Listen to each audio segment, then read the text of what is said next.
Welcome to the Deck Dive. Today we're taking a look at Prince Harry and Meghan Markle, specifically their 7-year marriage. Yeah, it's a fascinating subject. It is. And we want to try and get past, the usual tabloid stuff for a moment. We've been digging into some analysis that puts their relationship in, well, the context of royal history. And also explores what their departure might really mean for the monarchy itself. Exactly. So our mission here in this deep dive is to really try and understand the strength of their bond. How does it stack up against other royal marriages? And what does their journey tell us about where the British monarchy might be heading? Well, the first thing that really jumps out is just how unconventional their union was from the start. It challenged the standard royal marriage blueprint. That 2018 wedding, yeah. It wasn't just a ceremony, was it? It brought Meghan into the fold, an American, biracial, successful actress, very involved in humanitarian work. I mean, on paper, she seemed to represent the very modernization the monarchy often talked about wanting. It really did feel like that, didn't it? A potential turning point. Someone with a totally different background, a different kind of energy. Definitely. And yet almost immediately, the scrutiny just ramped up intensely. It did. But what's really striking, I think, is how through all that pressure, the message we consistently got was about their strength and unity. Whether they were on duty or in more sort of personal moments, they always looked like a team, genuinely connected. You saw descriptors like united, honest, real, used a lot. Yeah. What was it about their connection that felt so different right from the beginning? Well, if you look back at royal history, many marriages were, let's be honest, about strategy. Alliances, lineage. Exactly. Yeah. Securing the line. Personal compatibility, maybe nice to have, but not always the main point. Right. And we've seen how that can go wrong. The breakdown of Charles and Diana's marriage, so painful, so public, and ultimately tragic. Absolutely unforgettable. Or even, the rather sour divorce, as it was called, of Prince Andrew and Fergie.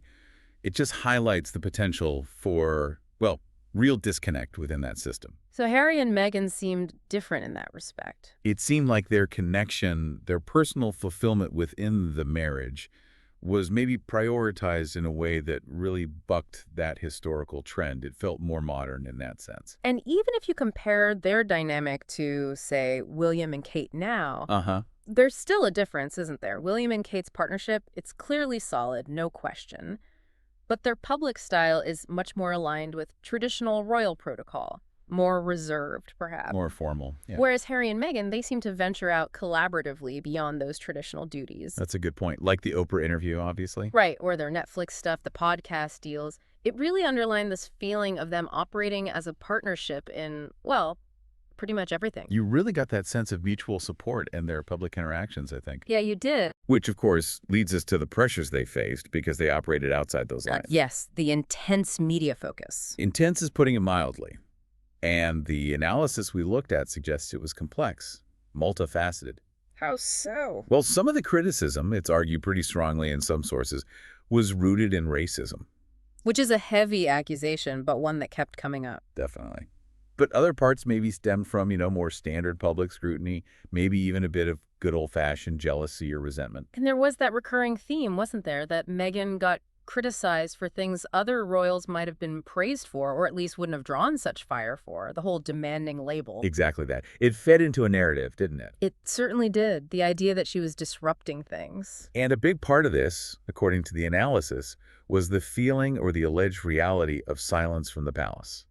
A lack of strong public backing against those media attacks. Right, which fuels that idea, presented in some analyses, that maybe Harry and Meghan felt they had to leave. That they were pushed out.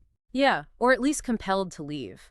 A mix of pressure from inside, maybe from palace figures feeling threatened, and just the relentless negativity from parts of the media. It feels like a crucial part of their story. Absolutely. And Harry's decision to step back, you can really see it, based on these sources, as a direct reaction to that whole environment. A choice for Meghan. A choice for Meghan, for their family's peace, and, as they put it, for living their truth.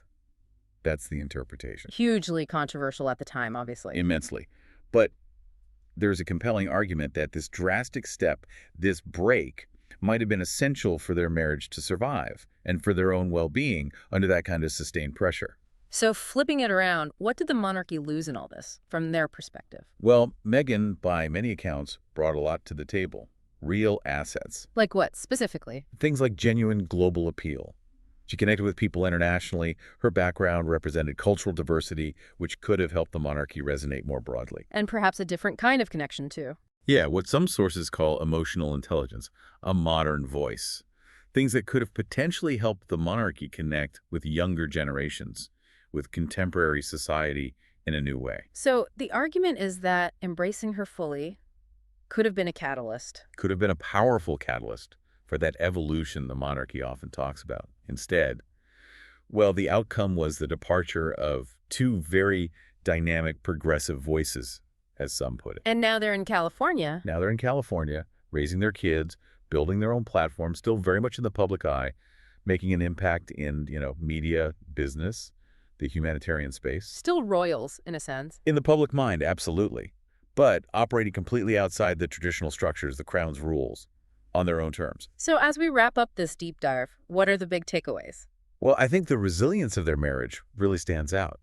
It suggests that maybe personal connection can trump institutional expectations. Yeah. Love over image, perhaps. That's a strong theme. And their decision to speak out.